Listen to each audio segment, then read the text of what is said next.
ताय नमो नमः। ओम नमो भगवते वासुदेवाय।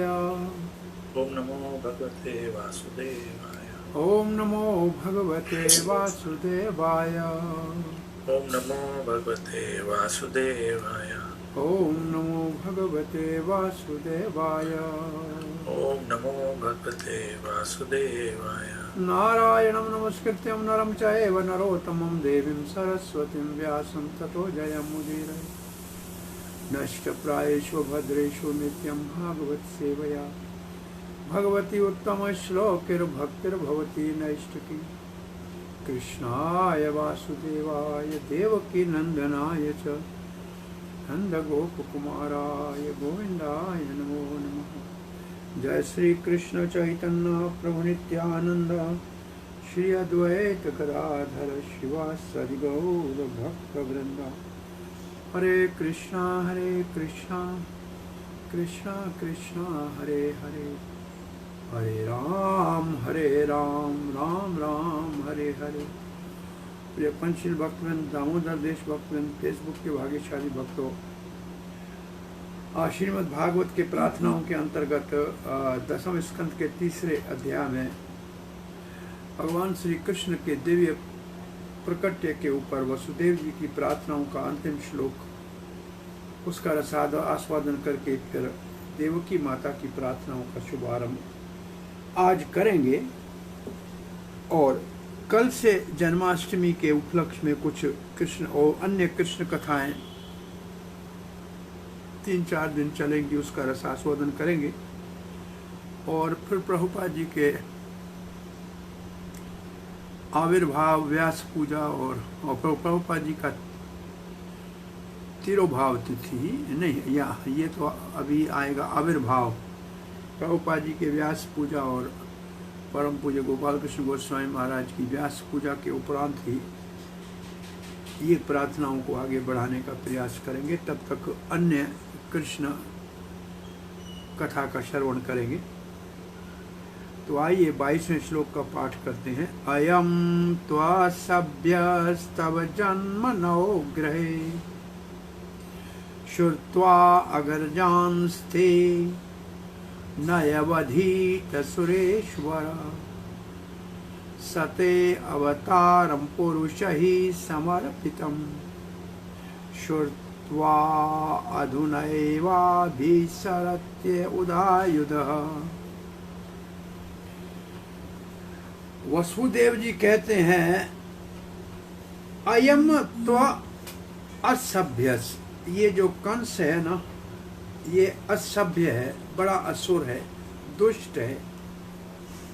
तव जन्म न ग्रह, हमारे घर में आपके जन्म का जैसे उसको पता लगेगा क्या, इसको जैसे बताया था देवताओं ने आकाशवाणी से कि 8वां देवकी का गर्भ इसका काल है, तब से श्रुत्वा, उसने जब ये वाणी सुनी थी, तब अगर जात, आपसे पहले होने वाले आपके 6 बड़े भाई ते अन्यवधित, पत्थर के ऊपर पटक के मार दिया। हे सुरेश्वर, हे देवताओं के ईश्वर सुरेश्वर। सुर कहते हैं सभ्य पुरुष को, ये असभ्य है, दुष्ट है, आप सुरेश हैं। सते अवतारम पुरुष ही समर्पितम, जब आपके अवतार का वो सुनेगा, अपने जो यहाँ पहरेदार हैं उनके माध्यम से, श्रुत्वा अवधायना, तो आपको मारने के लिए हाथ में आयुध, तलवार, खड्ग आदि लेकर दौड़ता हुआ यहाँ आ जाएगा। हे सुरेश्वर, हे भगवान, जब से आकाशवाणी,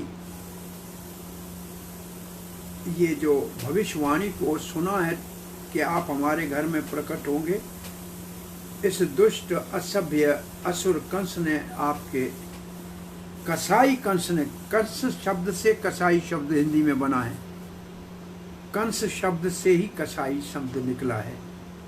तो इस कसाई ने आपके 6 बड़े भाइयों को पत्थर के ऊपर पटक के मार दिया।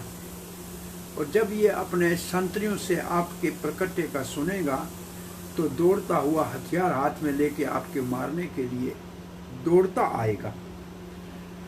प्रभुपाद जी लिखते हैं यहाँ कंस को असभ्य कहा गया है, और असभ्य का अर्थ है दुष्ट, अति दुष्ट। और क्यों? पर अपनी बहन के संतान को कौन सभ्य मार सकता है? असभ्य ही था तब अपने भांजों को अपने हाथ से पत्थर के ऊपर पटकने का घिनौना पाप किया है। 8वें गर्भ की आकाशवाणी सुनकर इसने बहुत दरंदे की तरह दरिद्रता के साथ बहुत बड़े दुख के साथ अपनी बहन के पुत्रों को पत्थर के ऊपर पटक के मारा। प्रभुपाद जी कहते हैं, नहीं, पहले प्रभुपाद जी लिख रहे हैं कि अपनी बहन को मारने के लिए विवाह के समय उद्यत हुआ, मंगल कार्य, और तभी मारने को तैयार हो गया। मैंने कैसे भी उसको बचा लिया तो उसके पुत्रों को पटक के मार लिया। और फिर प्रभुपाद जी सिद्धांत स्थापित कर रहे हैं, ऐसे असभ्य, असुर, दुष्ट कसाई क्या नहीं कर सकते? वो अपनी संतुष्टि के लिए, अपने अहंकार की पूर्ति के लिए, अपने इंद्रियों के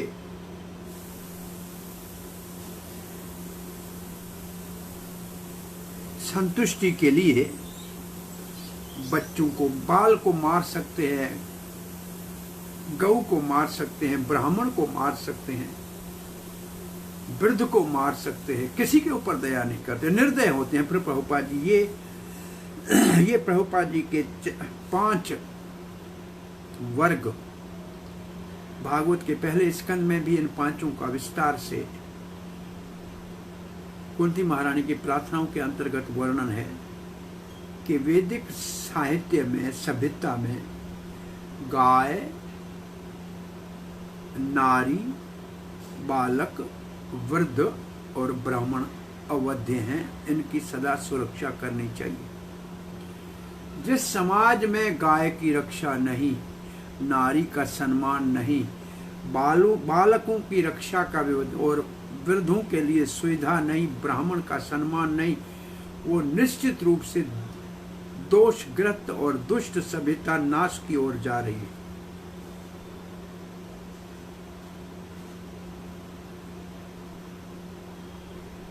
ये 5 से कोई गलती भी हो जाए तो भी उसको क्षमा करनी चाहिए, परंतु असुर, असभ्य इन सब नियमों का कोई परवाह नहीं करते हैं। प्रभुपाद जी देखें, आज आधुनिक, अब ये प्रभुपाद ने जो लिखा है उसको 50 साल हो गए, कम से कम 40 साल पहले की बात है। प्रभुपाद जी का ये भाव है, लिख रहे हैं, ये 77 का ही है। कितना समय हो गया? 77, 78, 79, 2007, 2017, 25 साल हो रहे हैं, 24 साल, 25, आज 45 साल हो रहे हैं। ये 2 बातें प्रभुपाद ने लिखी। गौ हत्या और बाल हत्या, ये तो बिना किसी रुकावट के, बिना किसी प्रतिबंध के सरेआम सर्वत्र हो रही है। भ्रूण हत्या और गौ हत्या। इसलिए मानव सभ्यता को सभ्यता कहना ही नहीं चाहिए। ये तो पशु से भी नीचे गिरी हुई है, ये तो असुर सभ्यता है। और देव ही ये सबसे बड़े पाप कर्म है, भ्रूण हत्या और गौ हत्या, और जिसके परिणाम के स्वरूप से प्रकृति ऐसी महामारी के रूप में सबको दंडित कर दिए। अब प्रभुपाद जी कहते हैं, अब प्रभुपाद जी अपने जीवन का अनुभव लिखने जाएंगे। ऐसे असभ्य असुरी प्रवृत्ति के सरकार में सेवा करने वाले दुष्ट कृष्ण भावना आंदोलन के विरोधी है, उसके हित में नहीं है। और कुछ ऐसे पदाधिकारी सरकार के हरे कृष्ण महामंत्र के जपने को कहते हैं कि ये तो समाज के अंदर बहुत बड़ा भारी अपराध का कार्य हो रहा है। और प्रभुपाद जी कहते हैं इसके खंडन में भगवत गीता लिखती है, सततम कीर्तनयन्तो माम यततंश्च दृढ़व्रताः नमस्यन् तच्चा माम भक्त्या नित्य युक्ता उपासते। महात्माओं का तो धर्म है निरंतर भगवान के नाम का कीर्तन करना, यत्न करना, दृढ़ व्रत का धारण करना, महामंत्र जपना ही चाहिए सर्वत्र। फिर भी लोग कहते हैं कि इस मंत्र जपने से हमारा आराम खराब होता है, हमारे जीवन में परेशानी पैदा होती है।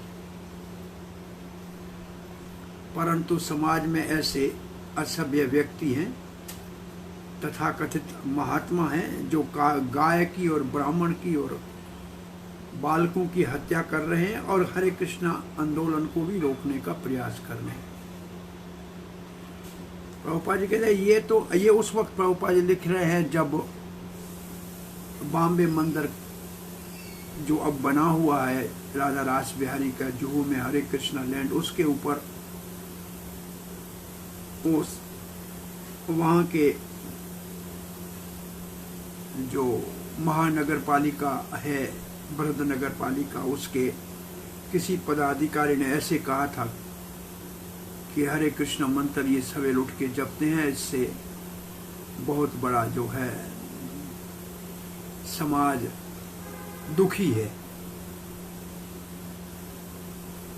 और प्रभुपाद लिखते हैं ऐसे लोग हरे कृष्णा को रोकने का प्रयास कर रहे हैं, परंतु कंस सुंदर कृष्ण सुंदर देवकी के सुत श्री कृष्ण को कैसे मार सकता है?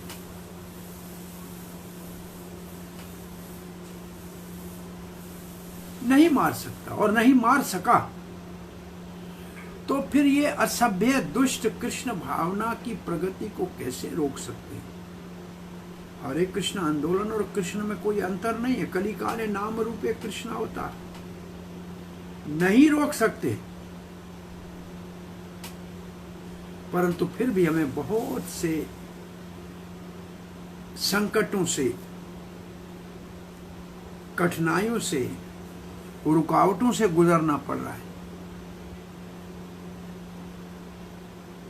ये तो सत्य है कि कृष्ण को कौन मार सकता है, अनंत है, उसका कौन अंत कर सकता है। परंतु फिर भी वसुदेव कृष्ण के पिता कांप रहे थे कंस के भय से। ठीक इस प्रकार प्रभुपाद जी कहते हैं हम भी कृष्ण भावना अमृत संघ आंदोलन जो कृष्ण से अभिन्न है, उसको कहीं ये असुर किसी दुनिया के कोने में रोक न लें, इससे भयभीत रहते हैं, जबकि इसको कोई रोक नहीं सकता है। ये प्रभुपाद जी ऐसे लिख रहे हैं जैसे वसुदेव और देवकी के लिए कृष्ण पुत्र था और श्रील प्रभुपाद के लिए ये इस्कॉन आंदोलन उनके लिए कृष्ण से अभिन्न है और स्वयं उनके संस्थापक आचार्य के नाते वही पितृ भाव से, पिता के भाव से विचार कर रहे हैं। कृष्ण भावना आंदोलन का संकल्प श्री कृष्ण ने झांसी में किया था वृंदावन में चिंतन करते हुए इसका प्रकट्य अमेरिका में न्यूयॉर्क में हुआ और प्रभुपाद ने ही इसका सारा सोच विचार और इसके संस्थापक है, तो बहुत बड़े चिंता में थे कि ये आगे कैसे चलेगा। अन्य श्लोकों में बहुत भाव प्रभुपाद ने लिखे हैं। आज अब प्रभुपाद के 125 साल हम मनाने जा रहे हैं। ये प्रभुपाद जी के भावों को पुनः देखना चाहिए। चक्रवर्ती पाद इसमें लिखते हैं, वसुदेव कहते हैं, मैं आपकी महिमा को जानता हूँ, आप ये चतुर्भुज में रूप में प्रकट हुए हैं, आप साक्षात भगवान हैं, परंतु मेरी बुद्धि अज्ञानता के सागर को पार नहीं कर पा रही। फिर भी मैं कंस के बारे में आपको सुना रहा हूं।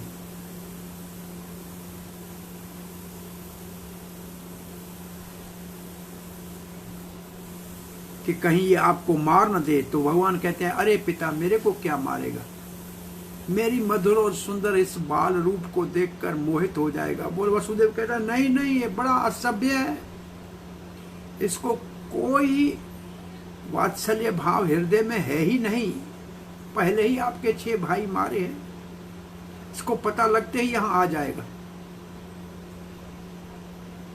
अभी तो मैं उसको नहीं देख रहा हूं। भगवान अगर कहते हैं तो कहते छुप जाओ, छुप जाओ, आपको मारने के लिए आए तो आपको देखे ही नहीं, ऐसे करो। ये वसुदेव का भाव है। और श्री जीवा गोस्वामी लिखते हैं, श्रीधर स्वामी कहते हैं, मैं जानता हूं कि आप असुरों के संहार के लिए आए हो, क्योंकि आप पहले वसुदेव ने कहा है कि आपका अवतार ही असुरों के संहार के लिए। हम आपके भक्त हैं, बहुत बड़ा संकट सह रहे हैं। आप पहले ही असुर के वध का विचार कर लो, क्योंकि ये दुष्ट और पाप न करे।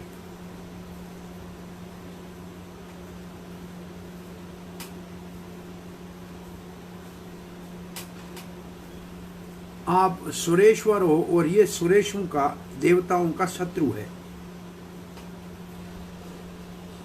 सुखदेव महाराज लिखते हैं, श्री शुकवाच अथाएनम आत्मजम वीक्षय महापुरुष लक्षणम देवकी तम उपाधावा कंसाद भीता स्विस्मिता सुविस्मिता। अथ ऐनम, सुखदेव महाराज कहते हैं, वसुदेव की प्रार्थना पूरी हुई तो श्री कृष्ण ऐनम आत्मजम, अपने पुत्र को वीक्षय देखकर, और उस पुत्र में महापुरुष लक्षणम, चतुर्भुज देखा, साक्षात भगवान के लक्षण देखे। देवकी तम उपाधावा, उसकी प्रार्थना करने लगी। कंसात भीता, कंस से भयभीत थी और आश्चर्यचकित भी विशेष रूप से थी। कैसा ये बालक है, हमको डर लग रहा है, इसको डर भी नहीं लग रहा। सुखदेव गोस्वामी कहते हैं, वसुदेव की प्रार्थना पूरी हुई और अद्भुत महापुरुष लक्षणों से युक्त भगवान विष्णु परम पुरुष के सारे लक्षणों से युक्त श्री कृष्ण को जब देवकी ने देखा, जो कंस से बड़ी, देवकी जो कंस से बड़ी भयभीत थी, वो इस अति आश्चर्यचकित चतुर्भुज बालक को देखा और उसकी प्रार्थना करने लगी। श्रील प्रभुपाद जी लिखा है, सुविस्मिता का अर्थ है अति अधिक विस्मय में पड़ गई।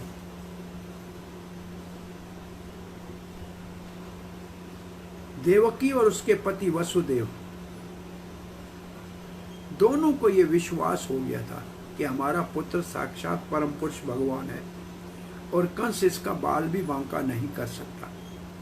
परंतु वात्सल्य स्नेह के कारण और कंस के दुष्ट व्यवहार को पहले आंखों से देखा हुआ था, तो वो साथ साथ भयभीत भी थे, जानते भी थे भगवान है, कंस कुछ भी नहीं कर सकता इसका। फिर भी अति स्नेह के कारण हृदय में भय उत्पन्न हो रहा था कि कंस कहीं बालक को मार न दे। इसलिए विशेष विस्मित अति अधिक आश्चर्य था देवकी माता को।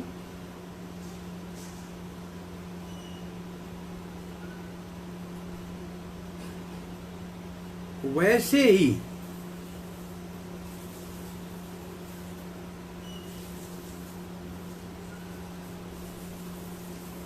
आश्चर्य था कि ये असुरों को मार के आगे बढ़ेगा या क्या होगा भविष्य में। चक्रवर्ती पाद लिखते हैं, पति को भयभीत देखा और अपने नवजात बालक को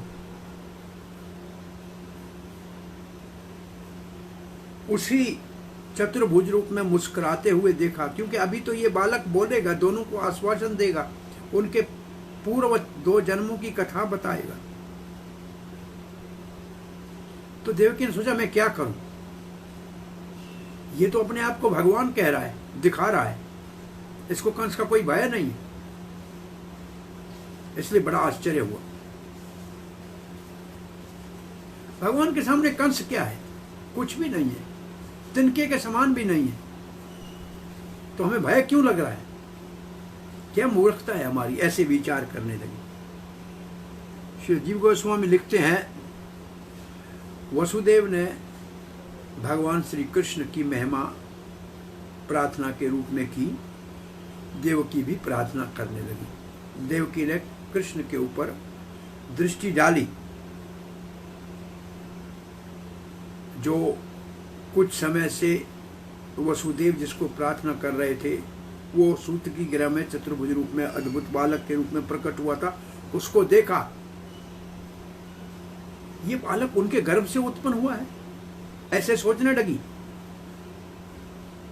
और उसके कारण उसके हृदय में मातृ स्नेह उत्पन्न हो गया। अरे मेरा पुत्र है,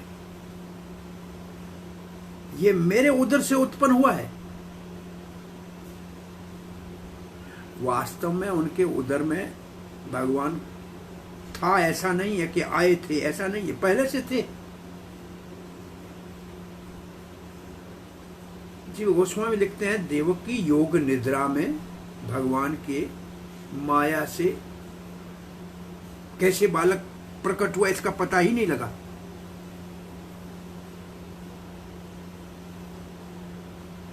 परंतु उसको अपना पुत्र कह रही है, और कंस के भय के कारण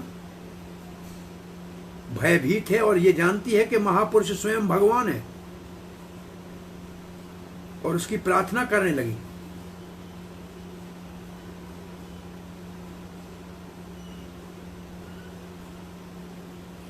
पुत्र के नाते भय हो रहा है और भगवान के नाते निर्भय भी है। श्री सनातन गोस्वामी लिखते हैं,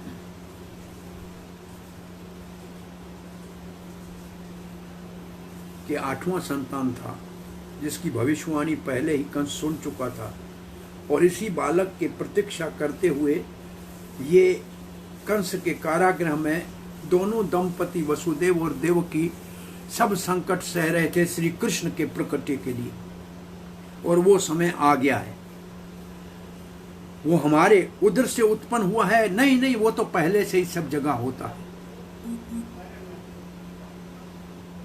भगवान ने तो दिव्य प्रकट्य का एक नमूना किया है।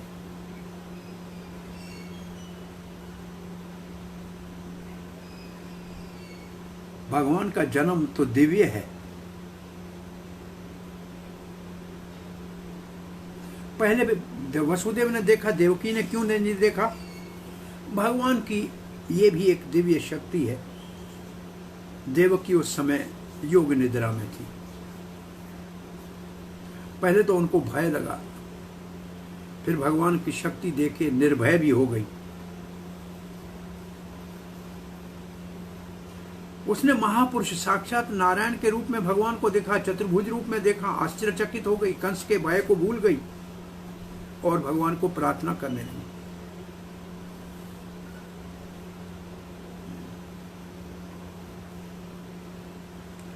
देवकी क्या कह रही है, एक आज देवकी के श्लोक का शुभारंभ कर रहे हैं। श्रीदेवकी उवाच रूपं यत्तत् प्राहुरव्यक्तमाद्यं ब्रह्म ज्योति निर्गुणं निर्विकारं सतामात्रं निर्विशेषं निरीहं सत्वं साक्षात् विष्णु अध्यात्म दीपः। आप स्वयं प्रकाश अध्यात्मिक दीप हो। रूपम यत् तत् प्राहुर अव्यक्तम आद्यम, भगवान का जो ये आपका रूप है ना, ये कहा जाता है वेदों में अव्यक्त है। ये भौतिक इंद्रियों से नहीं देखा जा सकता। ये आदि है, इसका मतलब इसका कभी जन्म नहीं होता है। ये ब्रह्म ज्योति है, ये जड़ नहीं है, ये चेतन है, ये तीनों प्रकृति से गुणों से परे है, ये निर्विकार है, इसमें कोई परिवर्तन नहीं होता है, ये केवल सत्ता मात्र है, ये वास्तव है। इसमें कोई भौतिक विशेषता नहीं है। निर्हितम, ये कुछ करता भी नहीं है, इसको कुछ करना भी नहीं है, ये सर्वत्र है। निर्हित सता मात्रम,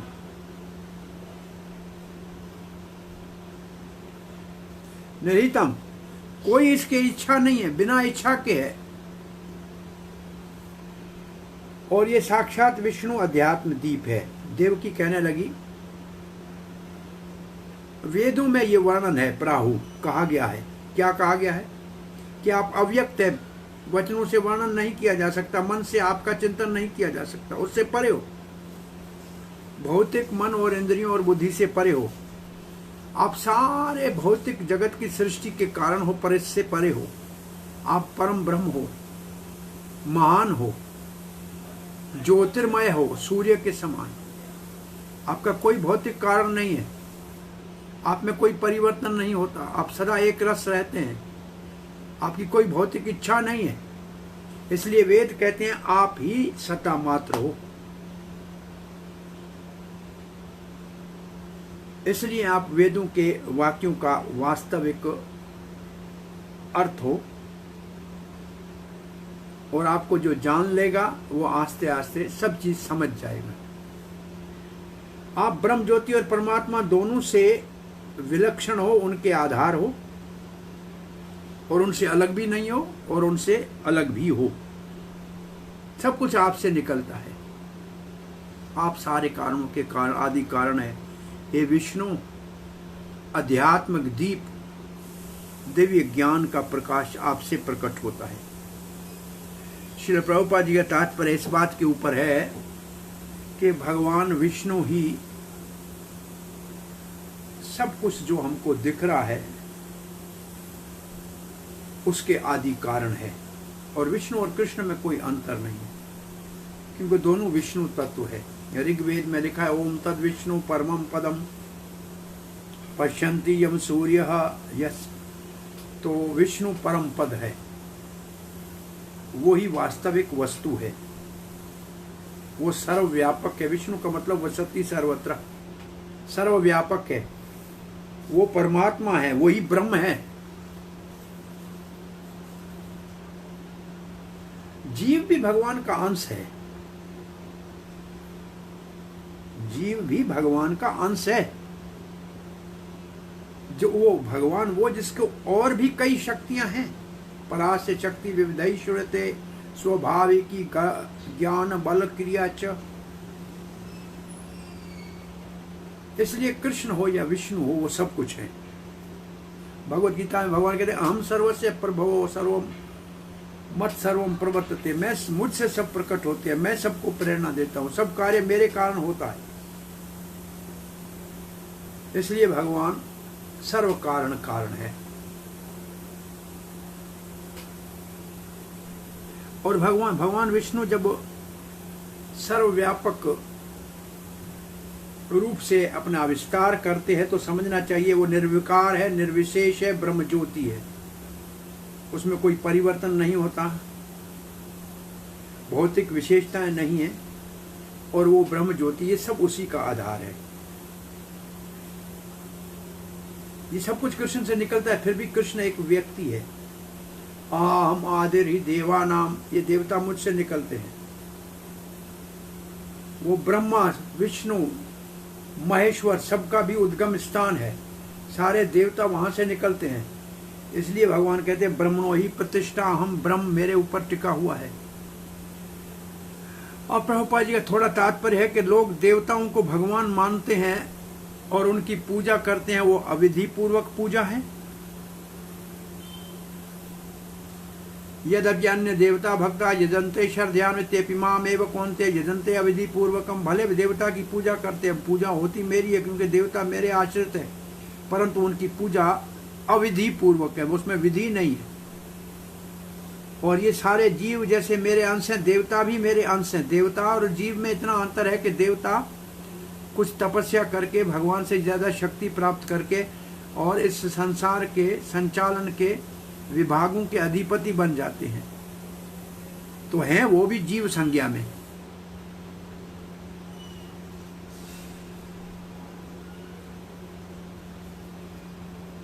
परंतु जिसको अल्प ज्ञान है और जो भौतिक प्रकृति के गुणों से प्रभावित है, वो देवताओं की पूजा करते हैं। इसलिए भगवत गीता ने देवताओं की पूजा करने वालों की निंदा की है। काम स्थित हृत ज्ञान प्रपद्यन्ते, कामनाओं से जिनका ज्ञान हरण हो गया है, देवताओं से तुच्छ संसारी सुख के लिए पूजा पाठ करके अपना समय व्यर्थ गंवा के भगवान की भक्ति को भूल जाते हैं, ये उनकी कम बुद्धि का परिचय है। और ऐसे कई दर्शन है जिसमें मायावाद दर्शन जो है, जो भगवान को भौतिक शरीर वाला मानता है, ये सब वास्तव में भगवान को समझ नहीं सकते। कृष्ण या विष्णु जो आदि पुरुष है, सबका आधार है, उसके लिए वेदों में लिखे यस्य भाषा सर्वमिदं भाति, इसके प्रकाश से सभी प्रकाशित है। और भागवत में भी लिखा है सत्यम ज्ञानम अनंतम यद ब्रह्म ज्योतिम सनातनम। ये जो ब्रह्म ज्योति है ये भी सनातन है, ये कृष्ण के ऊपर आश्रित है। ब्रह्म संहिता में भी लिखा है अंडांतर स्थ परमाणु चांतर स्तम, कण कण में परमात्मा के रूप में भगवान विद्यमान है।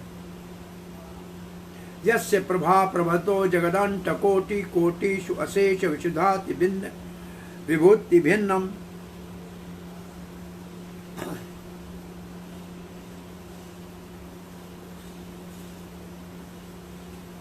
जो ब्रह्म है जिसके ऊपर ये संसार टिका हुआ है, वो भी भगवान से अलग नहीं है, भगवान के ऊपर आश्रित है। तो जो भी जिसका वर्णन कर रहे हैं अंत तो गत्वा वो कृष्ण का ही वर्णन है, क्योंकि वही वास्तविक सत्य है। सर्वम खलु इदं ब्रह्म परम ब्रह्म परम धाम पवित्रम परमं भवाम पुरुषम शाश्वतम दिव्यम। और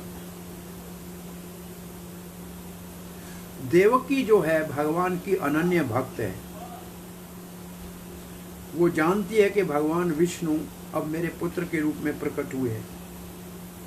वसुदेव ने जब प्रार्थना पूरी कर ली तो देवकी भी अपनी प्रार्थना करने लगी। वो बहुत भयभीत थी, माता थी।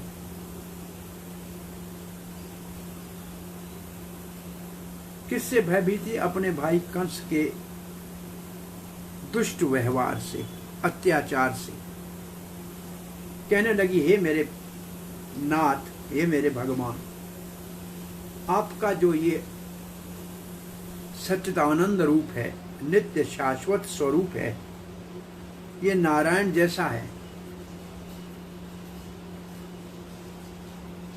आपके जो रूप नारायण का हो या राम का हो या शेष का हो या वाराह हो, नरसिंह हो, वामन हो, बलदेव हो, ऐसे आपके असंख्य कोटि कोटि अवतार हैं और ये सब विष्णु तत्व हैं।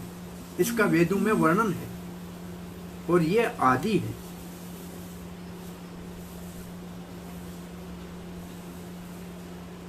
इसलिए आप आदि पुरुष हो, भौतिक जगत से बाहर हो।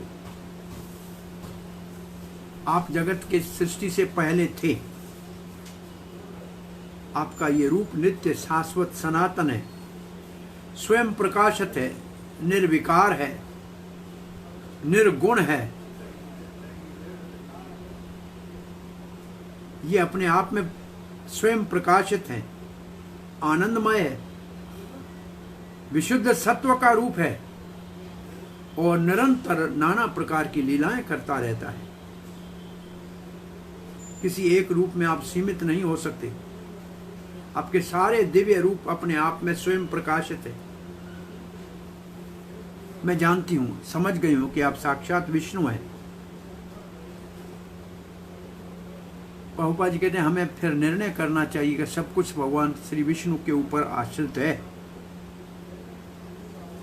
और विष्णु से अलग भी है, और इसी सिद्धांत का नाम है अचिंत्य भेद अभेद तत्व। यह है श्री चैतन्य महाप्रभु का सिद्धांत, अचिंत्य भेद अभेद तत्व। चक्रवर्ती पाद लिखते हैं कि भगवान भक्तों के वश में आ जाते हैं। कब? जब भक्त भगवान की प्रार्थना करते हैं तो भगवान भक्तों के वश में हो जाते हैं। तो मैं प्रार्थना करके इस बालक को अपने वश में कर लूंगी, तब मेरी इच्छा उसके सामने प्रकट करूंगी। क्या इच्छा प्रकट करेगी? देवकी के छोटे बालक बन जाओ। 4 श्लोकों में ये वर्णन करेगी। 5वां ये है, हमको बड़ा भय है, एक क्षण क्षण में हम बड़े भयभीत हैं हे नाथ, और आपको कोई भय नहीं है। 4 श्लोकों में ऐसा वर्णन करेगी देवकी। वेदों ने यह वर्णन किया है कि आप अव्यक्त हो, भौतिक इंद्रियों से परे हो, आदि पुरुष हो, अजन्मा हो, और आपका जो स्वयं प्रकाश ये स्वरूप है ब्रह्म है और ये निर्विकार है। और इसका वर्णन श्रुति में भी आता है। चक्रवर्ती पाद लिखते हैं यस्य भाषा सर्वमिदं भाति सत्यम ज्ञानम अनंतम। ये सब हम प्रभुपाद जी के श्लोकों में पढ़ के आए हैं। सो आज इस प्रार्थना को यहाँ विराम देते हैं। बहुत लंबा जीव गोस्वामी जी का तात्पर्य है, इसका रसास्वादन हम फिर करेंगे। अब हम कथा को इसलिए विराम भी दे रहे हैं कि 7:30 बजे दूसरी एक कथा आज शुरू करनी है दक्षिण भारत के भक्तों के लिए। तो यहाँ अपनी कथा को आज विराम देते हैं। हरे कृष्ण।